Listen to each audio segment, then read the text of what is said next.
Hello Watch fam, I'm the Chirpy Panda and welcome to my affordable wristwatch channel where we unbox, give first impressions, do reviews and find out how to get those watches onto your wrist. Today I'm looking at the Timex Marlin. Now this is not just any classic Marlin that you've seen on YouTube. Hey, this might be the first review you've ever seen about this Marlin watch, where it is a Timex Marlin, so of the same vein of that classic watch. However, two key differences. Number one, the case diameter size of this watch is 40 mils, which I don't really like actually. That's not an improvement. However, the key difference is that it is a California dial, and I haven't seen a lot of these type of California dials, or at least not at accessible prices, at least under $1,000. Most of these California dial watches are generally over $1,000, whereas this one was $249 US from the Timex.com website. So today we're reviewing the Timex Marlin automatic watch in 40mm and the salmon color dial, coming right up after this intro.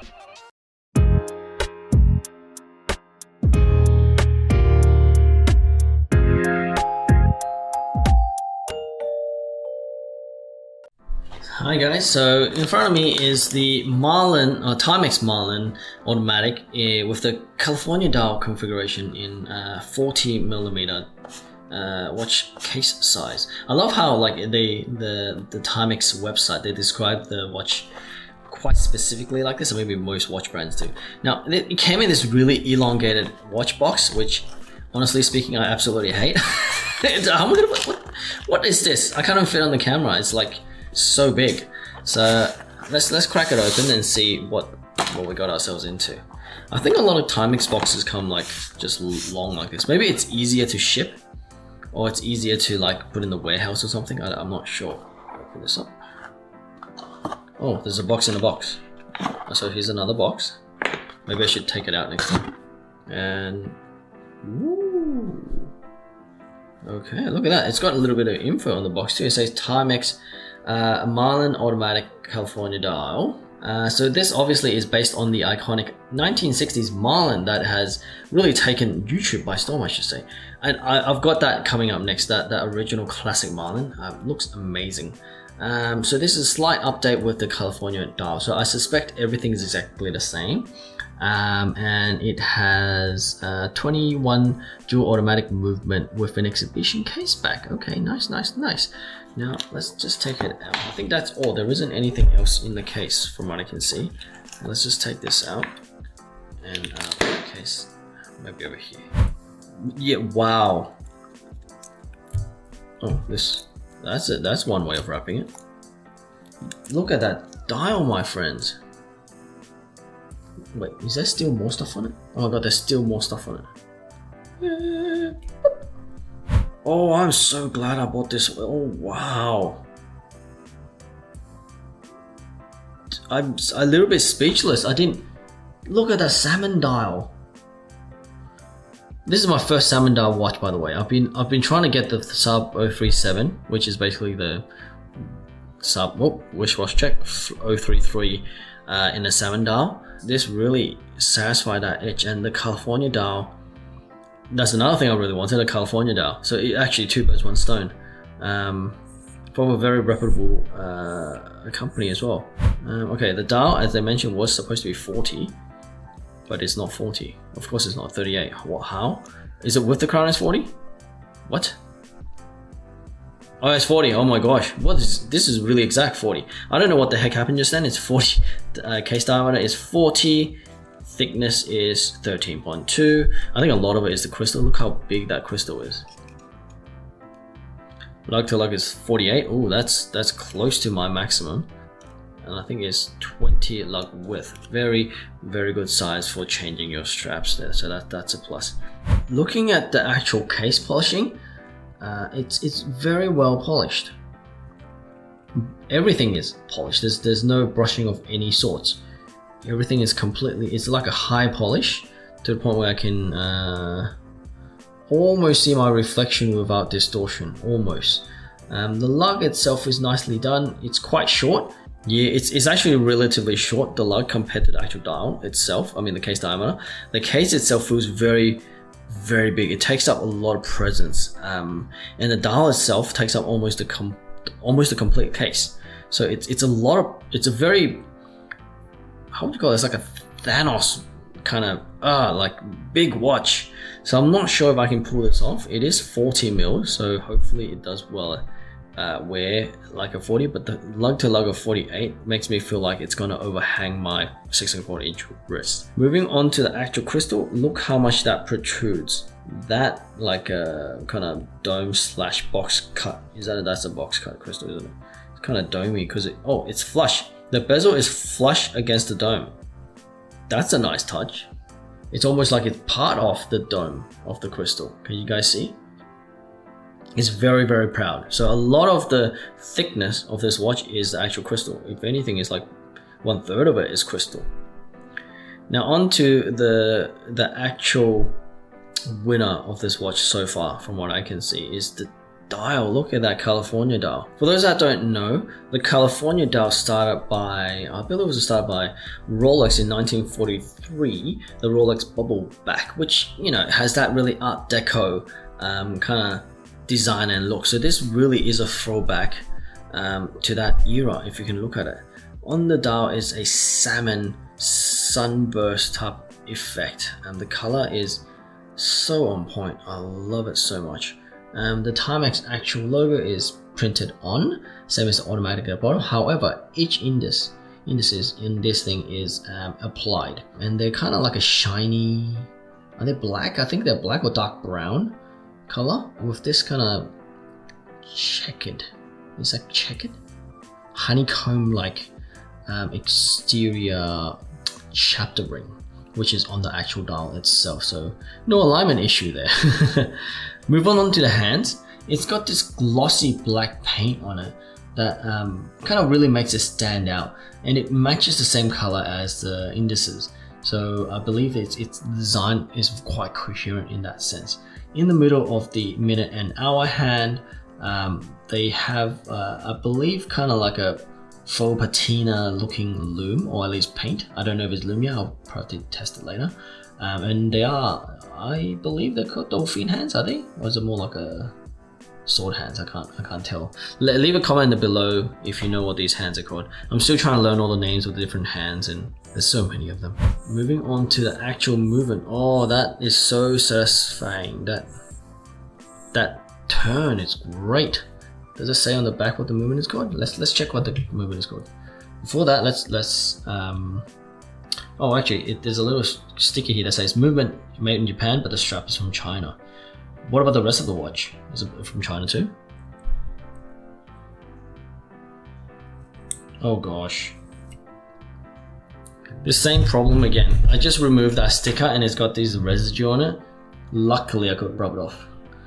On the back is a display case back on the actual crystal. Now, I don't know if this is like a mineral glass or is it like sapphire. It's probably mineral glass of some sort.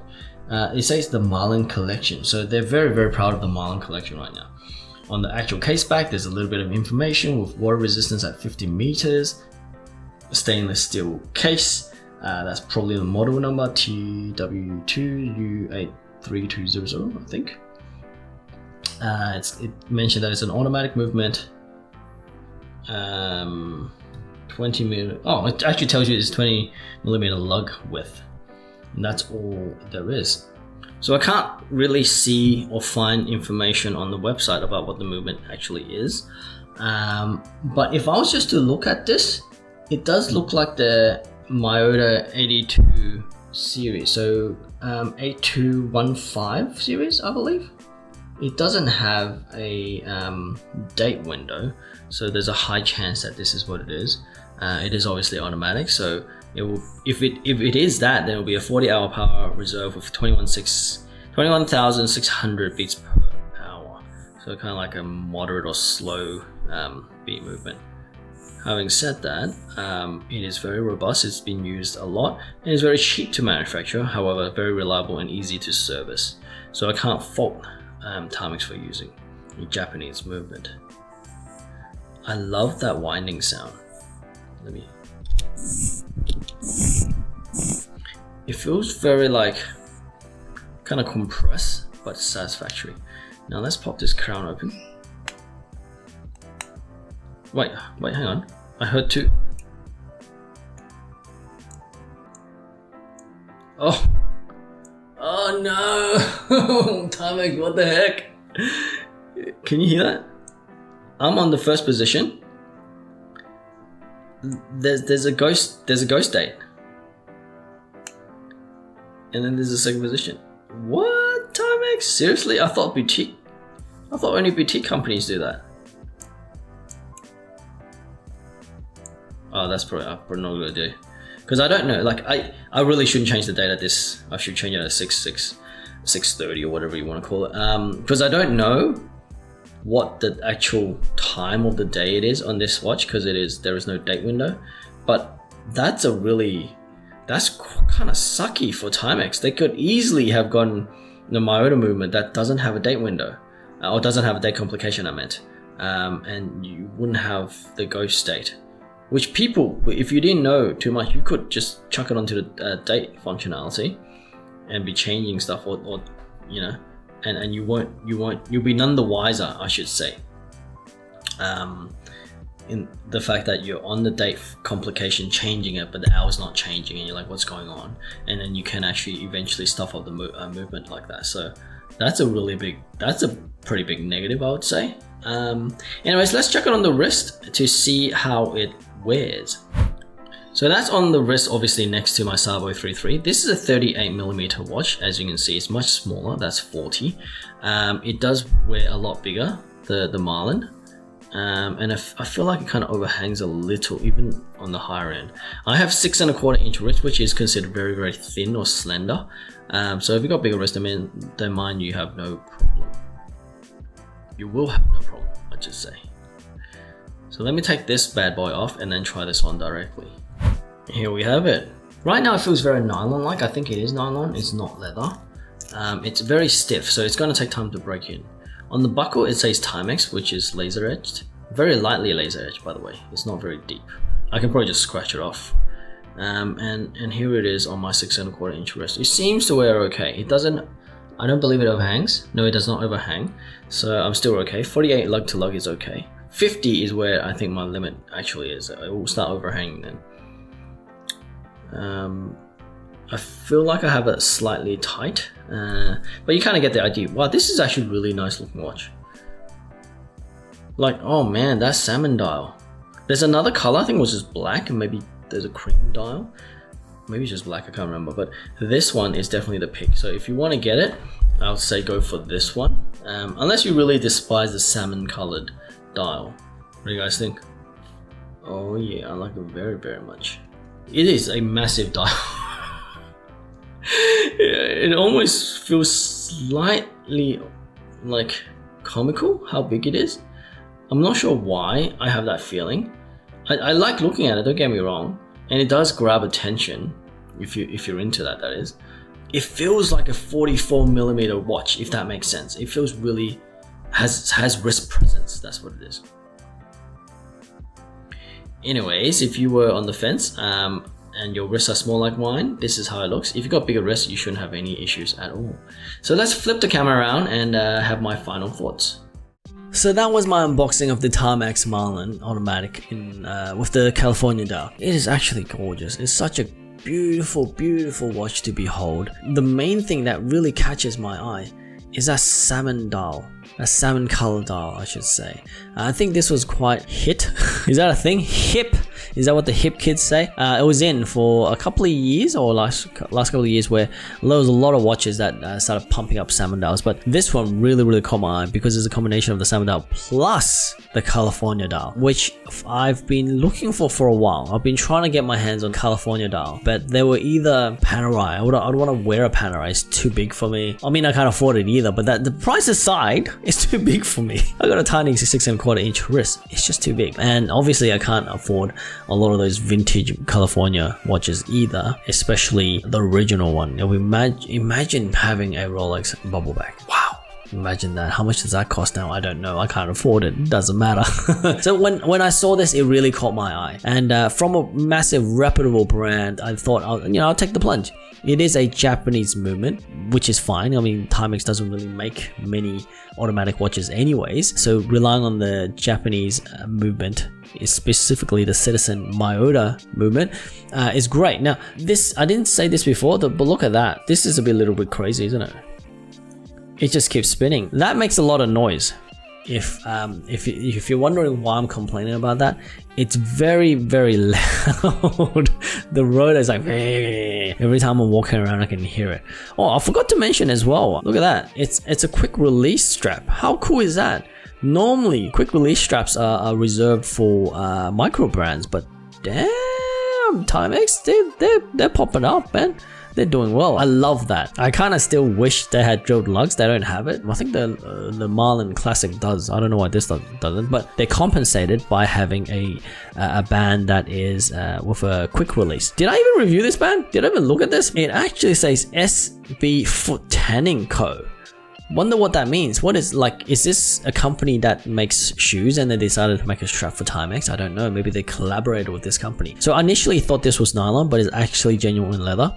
It just looks it feels really tough and nylon-like. So maybe over time it'll break in, it'll be softened up and stuff like that. So hopefully that'll work. Now moving once again onto the dial, because that's what caught me as soon as I saw it on the listing. The sunburst Salmon dial is great, but the texture of the raised applied indices are amazing. Now, I don't know if I mentioned it, but the combination of the Roman and the Arabics is fantastic. It is really on point in my point of view. Obviously, it's California dial. You either love it or you hate it. I actually love it, you know? Some people are like, make up your mind, you want Romans or Arabics, not both. It's funny because you got Romans, Arabics, and just like a baton and a triangle at number 12. But I love it. I just absolutely love it. I mean, you can probably tell that I'm in love with this watch already. So that's my take and my first impressions of the Timex Marlin California watch. Now, if you like this watch, do consider smashing that like button. It does help with the algorithm and gets this watch all the way up so that people can check it out and hopefully get them on their wrists. That's basically the whole point of this channel. Spreading the word of the watch collection enthusiasts and getting more people into the hobby. Actually, is this a bad idea? Would this increase the price like what Seiko does? Because more people buying watches and they're like, oh, let's bump up the price. Is that what happens? Am I shooting myself in the foot? I don't know. And if you haven't already subscribed, consider subscribing. I post once a week and it'll be about watch reviews, unboxing, first impressions, kind of like this. I might do some custom watch builds and stuff like that. Not a lot, some of them. If you're into that, consider subscribing. Otherwise, you guys have been amazing. I'm the Chirpy Panda and I'll catch you in the next one. Peace.